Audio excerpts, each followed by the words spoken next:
Ndugu viongozi na wanamichezo, napenda kuwakumbusha kuwa sera ya elimu na mafunzo ya mwaka 2014 toleo la 2023 inatambua kwa dhahiri mchango wa elimu ya michezo na sanaa katika maendeleo ya mtoto na kijana wa Kitanzania. Michezo na sanaa huchangia sio tu katika kuimarisha afya ya mwili, bali pia katika kukuza akili, maadili, mshikamano na vipaji vya watoto na vijana, ili waweze kujiandaa kushindana katika soko la ajira la sasa na la baadaye.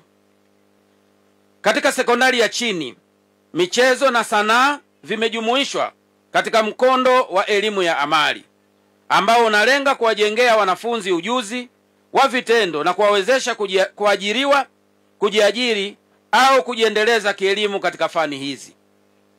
Rai yangu kwenu ni kuwa mtakapofika hatua ya kuchagua mikondo ya elimu, msisahau pia kuzingatia uchaguzi wa fani ya michezo na sanaa.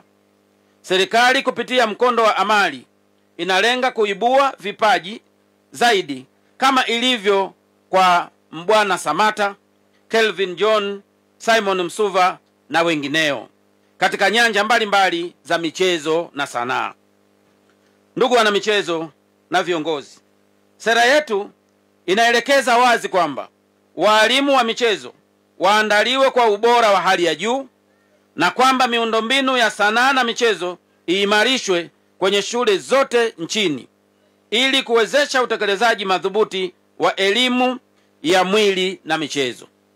Tunalenga kuhakikisha kuwa kila shule ina walimu wenye ujuzi, vifaa vya michezo na sanaa, ili kuwa na mazingira salama na rafiki kwa watoto wetu kushiriki kwa furaha na usalama.